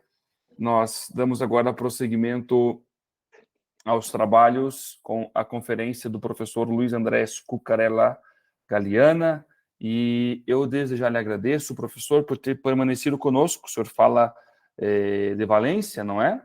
E aí já a hora já vai avançada, não é, professor? Dado o fuso horário. Então, antes de mais, obrigado pela sua participação a despeito dessa diferença de fuso horário que nos separa. O professor é professor de Direito Processual pela Universidade de Direito da Universidade de Valência, prêmio de grau extraordinário, doutor em Direito pela Universidade de Bolonha e pela Universidade de Valência. Recebeu o prêmio de doutorado extraordinário pelos trabalhos, é professor também, especialista em Direito Processual Civil, Processual Penal e Processual Constitucional. É professor de graduação, pós-graduação e doutorado ministrado na Universidade de Valência e em outras universidades da Argentina, México, Peru, Brasil e Colômbia. É professor Erasmo da Faculdade de Direito da Universidade degli Studi di Pavia e palestrante internacional no Panamá, Colômbia, Argentina, Paraguai e México, entre outros países. Publicou ainda o professor diversos livros como autor e também em coautoria e inúmeros artigos científicos em revistas especializadas. Publicou trabalhos na Itália, Espanha, El Salvador, Nicarágua, Uruguai, Argentina, Colômbia, México, Panamá, Paraguai e também aqui no Brasil. É professor honorário da Universidade Continental do Peru e membro do Conselho Editorial de revistas jurídicas publicadas na Espanha, México, Colômbia, Brasil, entre outros. É ainda professor e membro do Instituto Ibero-Americano de Direito Processual, da Associação Espanhola de Professores de Direito Processual, da Associação Colombiana de Direito Processual Constitucional, da Associação Mundial de Justiça Constitucional, onde ocupa uma das vice-presidências, da Associação Paraguaia de Direito Processual Constitucional, da Associação Panamenha de Direito Processual Constitucional, da Associação Argentina de Direito Processual Constitucional e da Associação Brasileira de Direito Processual Constitucional. É ainda membro honorário do Instituto Costarriquenho de Promoção do Direito Processual, membro do Instituto Itapuense do Paraguai para a Promoção do Direito Processual e vice-presidente para a Europa da Aliança Global de Juristas. O professor Luiz Andres ministrará a conferência com o título Tutela Jurisdicional Coletiva do Direito à Igualdade. Professor, mais uma vez, com os nossos agradecimentos, lhe passo a palavra. Muy buenas noches, un gusto saludarles. Muchísimas gracias por la oportunidad que se me brinda de poder intervenir en este magno evento. Y si me permiten, les hago referencia a cuál es mi ubicación. Hoy estoy llegando desde Quito a Ambato. Hace un ratito que he llegado aquí al hotel y estoy en estos momentos en Ecuador. Por lo tanto, el desfase horario no es tan grave como si estuviera en España, pero sí que el día de hoy ha sido un día de estar viajando por carretera desde Quito hasta llegar aquí a Ambato y he llegado hace pocos minutos. Por lo tanto, llego a tiempo para poder compartir con ustedes aspectos relacionados con la protección colectiva del derecho a la igualdad, reiterando, como digo, mi agradecimiento y mi ilusión por estar compartiendo con los hermanos de Brasil y el resto del mundo este evento académico. Para un profesor europeo es un honor que quieran ustedes contar conmigo en sus actividades y además integrar el Instituto Paranaense de Derecho Procesal. Como les he señalado, pretendo analizar aspectos relacionados con la tutela colectiva del derecho a la igualdad. Y para ello quiero tomar como punto de partida el lema, la bandera que enarbolaron los revolucionarios liberales burgueses en la Revolución Francesa, que fue el de la libertad, la igualdad y la fraternidad. Es verdad que ese lema se utilizó en esa revolución liberal burguesa y en otras revoluciones liberales en Europa y en América, pero no hay que perder de vista una realidad, y es que cuando se habla de igualdad en esos movimientos burgueses, no se es para todos. Es verdad que se aprobó la Declaración de los Derechos del Hombre y del Ciudadano, pero se aprobó la Declaración de los Derechos del Hombre varón y del ciudadano varón, y en concreto de una determinada clase social, la burguesa. Es decir, estas revoluciones del siglo XVIII y XIX no fueron revoluciones democratizadoras y no fueron revoluciones que extendieron el reconocimiento de los derechos a todas las personas. De hecho, las mujeres que solicitaron que también se aprobara la Declaración de los Derechos de la Mujer y de la Ciudadana pasaron por la guillotina. Es decir, yo creo que hay que acercarse a la historia con objetividad y tener bien presente que es evidente que estos movimientos suponen un paso adelante frente al absolutismo monárquico, pero sin embargo no son movimientos que trajeran la libertad, la igualdad y la fraternidad para todos. En materia de igualdad ha sido necesario recorrer un larguísimo camino desde las revoluciones liberales burguesas hasta el día de hoy.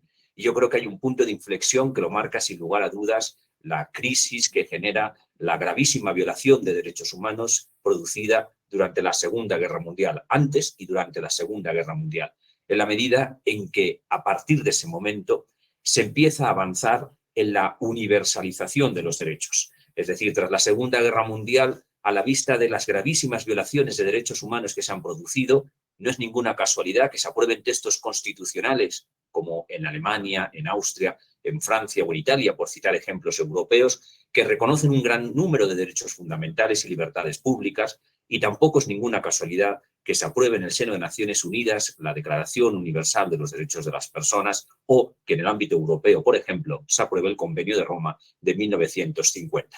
Todos estos textos constitucionales y convencionales incorporan el derecho a la igualdad, una igualdad reconocida para todos, pero tampoco hay que llamarse a engaño. No basta con la constitucionalización y la convencionalización del derecho a la igualdad para que ésta sea real. Para que ésta sea real y efectiva. A partir de la Segunda Guerra Mundial, a partir de la segunda parte del siglo XX, y principios del XXI, aún hay pendientes muchos techos de cristal que romper, muchas barreras que superar y muchas limitaciones para que la igualdad sea real y efectiva en el ámbito del género, en el ámbito de la discapacidad o en el ámbito de la orientación sexual, por citar 3 ejemplos. Pues bien, tras esta breve introducción histórica, que es una llamada de atención en el sentido de que aún hay mucho camino que recorrer para que la igualdad sea real y efectiva. Y es verdad que hemos avanzado mucho con la incorporación de estos derechos a los textos constitucionales y convencionales. Como digo, aún hay mucho camino por recorrer. Lo que me gustaría es exponerles cuáles son los 2 ejes temáticos, cuáles son los 2 pilares sobre los cuales voy a estructurar mi ponencia.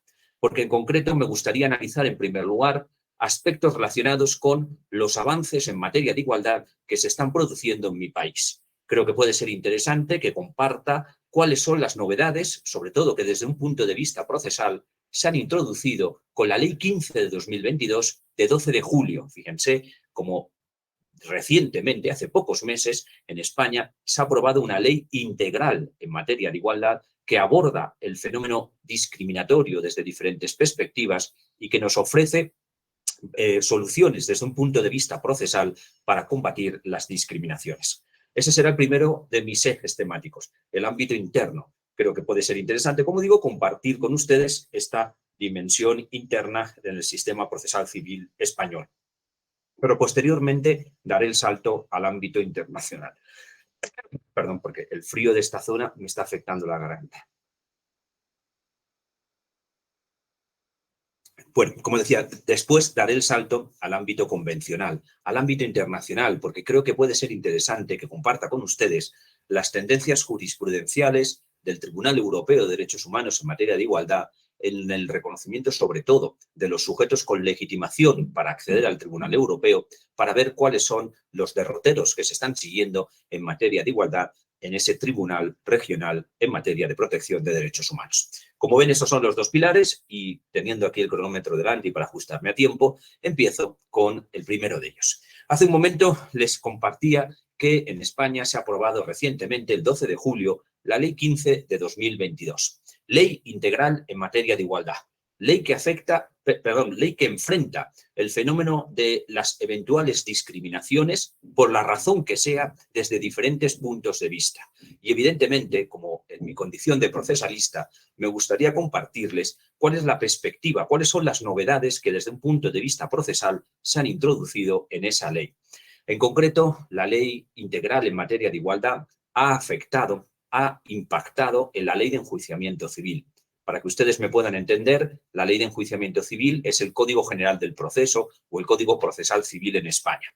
Es la ley que regula el sistema procesal civil en mi país. Y en concreto, como digo, la Ley de Igualdad ha afectado o ha impactado en el Código General del Proceso en 2 aspectos que me gustaría destacar. En alguno más, pero principalmente me quiero detener en 2. El primero, el relacionado con la legitimación activa para acudir a los tribunales y pedir la tutela del derecho a la igualdad cuando existan conductas o actuaciones discriminatorias por la razón que sea.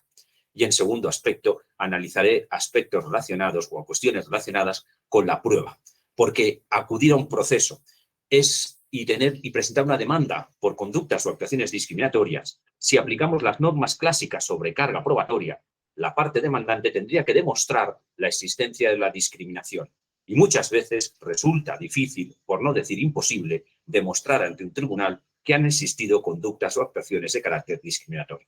Como ven, 2 aspectos especialmente interesantes desde una dimensión estrictamente procesal y que paso rápidamente a exponerles. Les decía hace un momento que en materia de legitimación se introduce regulación especial en la Ley de Enjuiciamiento Civil. En concreto, se ha introducido el artículo 11 bis en el Código General del Proceso, en la Ley de Enjuiciamiento Civil española, y por no voy a entrar a fondo en el análisis de ese artículo, pero sí que les señalo que contempla 2 situaciones. La primera, que las conductas o actuaciones discriminatorias por género, discapacidad, orientación sexual, edad, extranjería, etcétera, por la razón que sea, afecten a un grupo de personas determinado, que se pueda saber quiénes son esas personas que han sido discriminadas. La segunda situación que contempla es que las conductas o actuaciones discriminatorias afecten a una colectividad, a un grupo indeterminado o de difícil determinación de la identidad de sus integrantes. En el primero de los casos, es decir, cuando las actuaciones de carácter discriminatorio o las conductas afectan a personas determinadas, identificables, en ese supuesto es obvio que tiene legitimación activa para acudir a los tribunales la persona que ha sido discriminada. Es obvio en la medida en que ha sufrido una injerencia en el ámbito de su derecho fundamental a la igualdad. Pero la novedad de este artículo 11 bis, apartado primero de la Ley de Enjuiciamiento Civil, es que legitima a partidos políticos, sindicatos, asociaciones profesionales, asociaciones de consumidores usuarios u organizaciones u asociaciones en defensa de los derechos humanos para que también puedan accionar ante los tribunales, siempre y cuando las personas que hayan sido discriminadas les hayan autorizado. Es decir, si esa persona que ha sido objeto de discriminación, por ejemplo, está afiliada a un partido político, puede autorizar a ese partido político para que sea este el que presente la demanda y no la persona discriminada. O si esa persona pertenece a una asociación de consumidores y usuarios, puede autorizar a la asociación para que sea esta la que presente la demanda sin necesidad de que la persona discriminada sea la parte demandante en el proceso. También como novedad se ha introducido, se ha creado una autoridad independiente en materia de igualdad y no discriminación, una entidad pública que también va a tener legitimación reconocida para poder accionar ante los tribunales cuando existan estas conductas o actuaciones discriminatorias. La segunda situación que contempla, como os acuerdan que les he dicho hace un momento, es que existan conductas o actuaciones discriminatorias que afecten a una colectividad, a un grupo indeterminado de personas que hayan sido discriminadas o estén siendo objeto de discriminación y no sepamos quiénes son esas personas. En estos casos, también los partidos políticos, los sindicatos, por ejemplo, tienen legitimación, o las asociaciones en defensa de los derechos de los consumidores o las organizaciones no gubernamentales. Aunque para las asociaciones de consumidores, por ejemplo, se exige que sean de ámbito estatal, por tanto, las de ámbito inferior al Estado no tendrían legitimación, o que las organizaciones no gubernamentales tengan al menos 3 años de ejercicio efectivo de su actividad y que tengan ese ejercicio efectivo, como digo, de 3 años y que sean principalmente de ámbito nacional o del ámbito en el que se ha producido la discriminación. Hay ciertos matices en relación con el supuesto que les he descrito anteriormente, pero en definitiva, como ven, se amplía de manera interesante el abanico de los sujetos legitimados ante los tribunales en España para poder defender el derecho a la igualdad, para poder pedir a los tribunales que se garantice la igualdad real y efectiva. Esta norma, desde mi punto de vista, permite suplir, por ejemplo, lagunas interesantes que existían hasta ahora en mi país, por ejemplo, en materia de publicidad ilícita. ¿Por qué? Pues porque una campaña publicitaria discriminatoria es una campaña publicitaria ilícita y que podría intentarse ante los tribunales el cese de esa campaña publicitaria. En España sí se considera, es decir, la Ley General de Publicidad del año 1988 considera discriminatorias las campañas publicitarias denigratorias de la dignidad de la mujer o, en definitiva, las que vulneran el derecho a la igualdad. Pero no establecía quiénes tenían legitimación activa. Pues bien, con la introducción de esta norma general en materia discriminatoria, las asociaciones, los sindicatos, los partidos políticos, por ejemplo, podrían reaccionar ante los tribunales cuando existieran esas conductas o actuaciones discriminatorias por campañas publicitarias ilícitas. El segundo aspecto que quería analizar brevemente es el relacionado con la carga de la prueba. ¿Por qué? Pues porque si aplicamos pura y duramente las normas sobre carga probatoria en un proceso civil por discriminación, la parte demandante tiene que demostrar que ha sido discriminada. Y como decía hace un momento, demostrar ante los tribunales la existencia de la discriminación no siempre es fácil, o incluso en ocasiones es imposible. ¿Qué es lo que hace el legislador español en esta ley general en materia de igualdad que impacta en el Código Procesal Civil en España? Pues establecer una norma para facilitar la prueba mediante la construcción de una presunción. Es decir, la parte demandante no tiene que demostrar de manera directa la discriminación, puede demostrarla de manera indirecta introduciendo en el proceso indicios de discriminación. Con esos indicios se construye la presunción. Las presunciones son destruibles, pero será el demandado el que tendrá que destruir la presunción. Será el demandado el que tendrá que demostrar que no existe actuación discriminatoria o que las medidas son proporcionadas. Y él lo tiene más fácil. La demandante tiene más difícil demostrar la prueba directa de la discriminación, con la construcción de la presunción se traslada al demandado la posibilidad de destruirla, porque evidentemente no estamos hablando de una presunción juris et de jure, pero la puede destruir, como digo, demostrando la ausencia de discriminación o la proporcionalidad de las medidas. Hay más aspectos que desde un punto de vista procesal se regulan en la Ley General en materia de igualdad, como el llamamiento al proceso de las personas discriminadas, como la extensión de los efectos de cosa juzgada, pero no voy a entrar en ellos para poder así dedicar el resto del tiempo que tengo por delante al segundo de los ejes temáticos que les he anunciado en mi introducción. En concreto, ¿se acuerdan que les decía que tras el análisis de los aspectos de índole interno, tras el análisis de esa ley integral en materia de igualdad en España, quería dar el salto al ámbito convencional?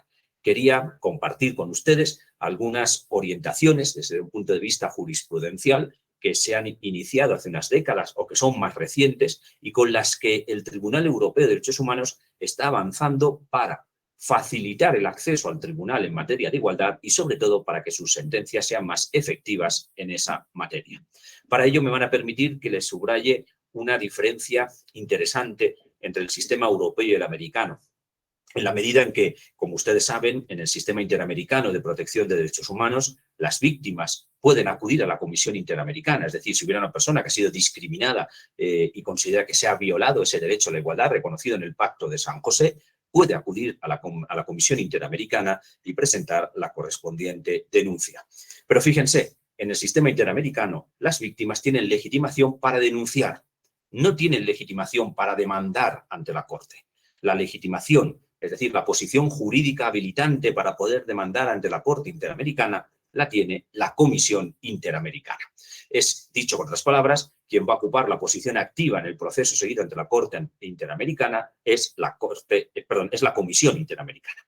Sin embargo, en el sistema europeo, las víctimas y también las organizaciones no gubernamentales tienen legitimación activa directa ante el tribunal.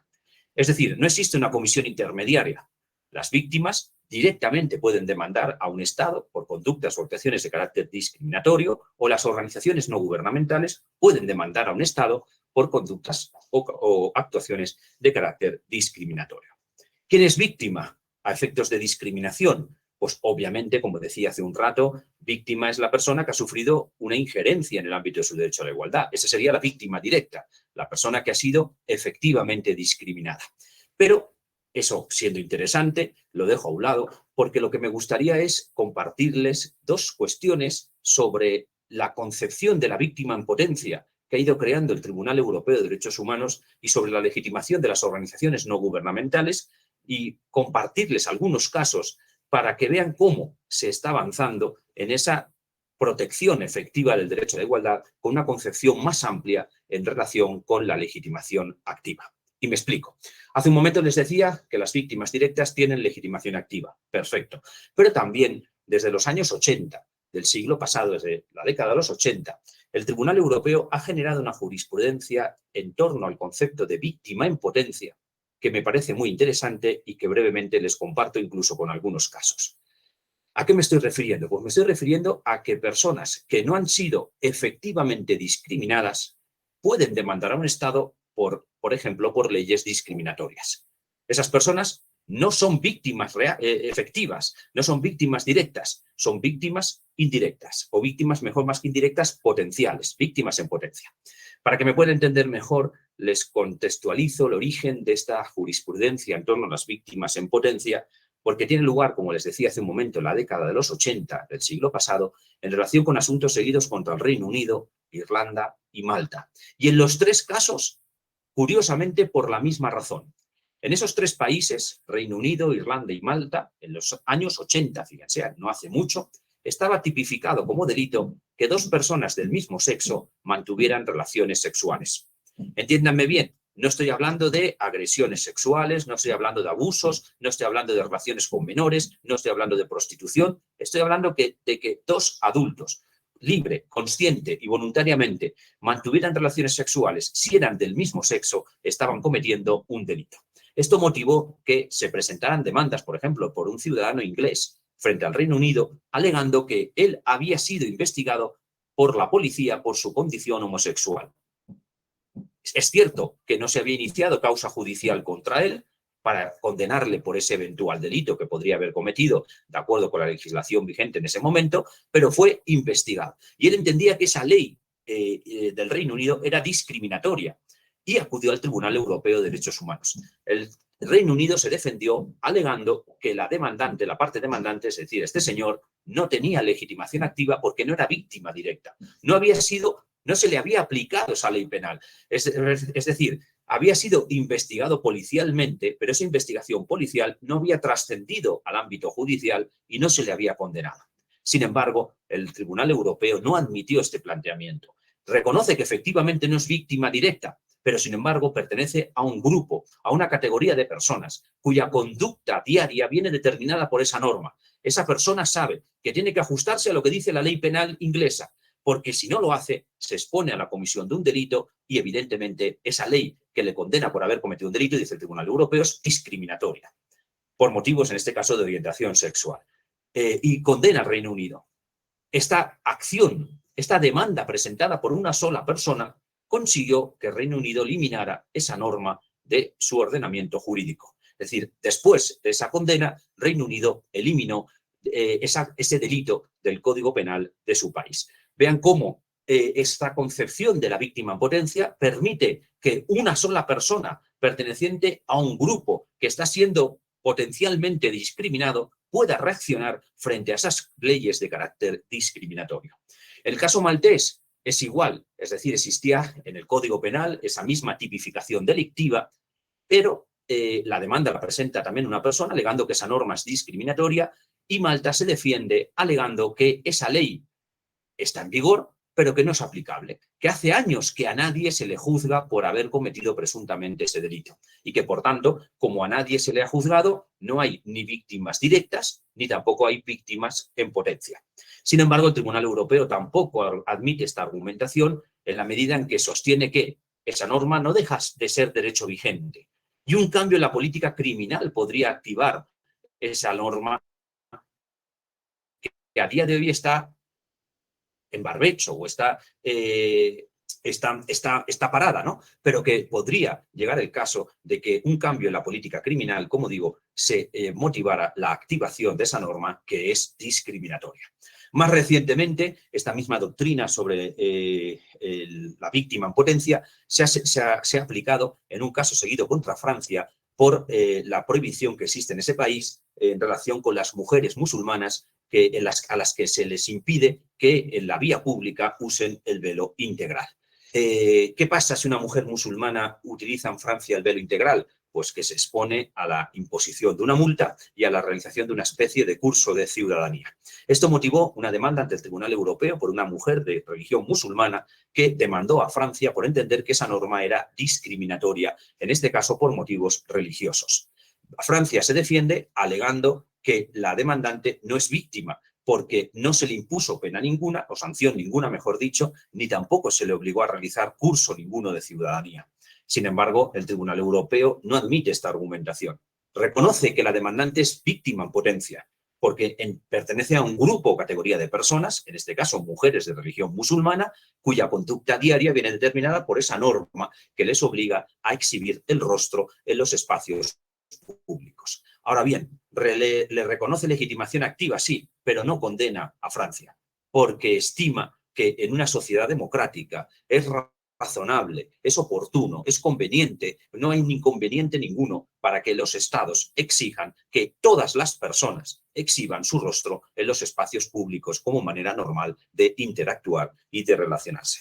En ese sentido, por tanto, se aplica ahí la doctrina sobre la víctima en potencia, pero como digo, no se condena a Francia. También en materia de legitimación de las organizaciones no gubernamentales se ha producido una evolución interesante, y con esto ya voy a empezar a ir cerrando el segundo de los ejes temáticos, que también quería compartir con ustedes. En concreto, para que una ONG pueda demandar ante el Tribunal Europeo de Derechos Humanos, como regla general, se requiere que la víctima autorice a la ONG y que durante el desarrollo del proceso víctima y ONG mantengan una comunicación y una relación. En el momento que esa comunicación decae la legitimación de la organización no gubernamental. Sin embargo, hay un caso, ya tiene unos años, pero no, es relativamente reciente, en un asunto seguido por una demanda presentada por una ONG, en el caso Valentín Campeanu contra Rumanía, que me parece muy interesante, puesto que es otro supuesto de cómo se avanza en materia de legitimación activa, puesto que se reconoce legitimación a una ONG sin que la víctima hubiera otorgado ese consentimiento previo. Brevemente, para que puedan contextualizar el asunto, les indico que Valentín Campeanu era un niño que nació de una mamá politoxicómana. Al poco de nacer, su mamá lo abandona en un centro de acogimiento público de Rumanía y tras los exámenes médicos oportunos se detecta que Valentín padece graves deficiencias psíquicas y físicas y que además está infectado por el virus del VIH. Durante el tiempo que estuvo en el centro de acogimiento público, Valentín no recibió ni la asistencia médica, ni alimentaria, ni sanitaria para las enfermedades que padecía. Y cuando alcanzó los 19 años de edad, Valentín Campeanu falleció.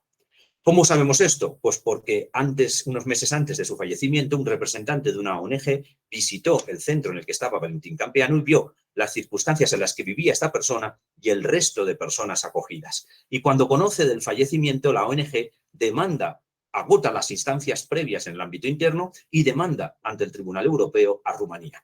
Rumanía se defiende alegando que la ONG no tiene legitimación activa, porque Valentín Campeanu no le otorgó la autorización previa.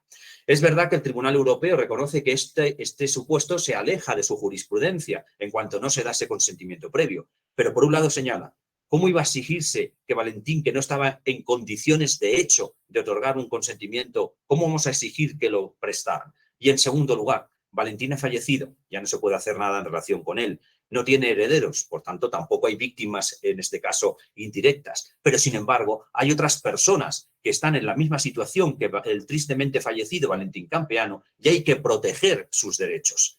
Y admite la legitimación de la organización no gubernamental y detecta que en Rumanía existen deficiencias que provocan la discriminación por motivos de salud y la discriminación por motivos de edad y de discapacidad para las personas que están en acogimiento público en esos centros de Rumanía. Condena a Rumanía y le impone como medida reparatoria general que reforme el sistema para que se articule un mecanismo que permita a las personas en situación de discapacidad que se les nombre un representante que pueda hacer valer sus derechos y que eviten situaciones como las que se encontraba el tristemente fallecido Valentín Campeanu. Como ven, son cuestiones que me parecen muy interesantes porque en materia de igualdad, como decía antes, aún hay mucho camino por recorrer. Es verdad que hemos avanzado muchísimo, es verdad que hay más conciencia social evitando las discriminaciones por género, por discapacidad, por orientación sexual, por edad, etcétera, pero aún hay mucho camino por recorrer. Antes comenzaba mi ponencia hablando del lema de la Revolución Francesa, ¿no? La libertad, la igualdad y la fraternidad. Pues me van a permitir que teniendo en el horizonte los objetivos de desarrollo sostenible de 2030, en donde el objetivo 16 nos habla de que es necesario construir sociedades justas, pacíficas e inclusivas, yo modifique el contenido de ese lema, el de la igualdad, la libertad, igualdad y fraternidad, y lo transforme y crea que el objetivo, el lema sobre el cual tenemos que cabalgar para alcanzar esos objetivos, ese objetivo, sobre todo el 16, es el de la igualdad y la igualdad. Porque con igualdad habrá más y mejor libertad, con igualdad habrá más y mejor fraternidad. Muchísimas gracias y buenas noches. Nós lhe agradecemos muito, professor, pelas suas palavras, pela conferência, por nos chamar a atenção a esse tema que é tão importante e tão atual também aqui em Brasil, o tema da igualdade e essas refrações antidiscriminatórias no âmbito do processo civil, nas suas mais variadas vertentes e dimensões. Mais uma vez, obrigado, professor, e com isso nós damos encerramento a esta noite desse nosso Congresso Internacional de Direito Processual. Uma boa noite a todos que nos acompanharam e que nos acompanharão nos próximos dias por meio dos vídeos gravados. Até mais, obrigado.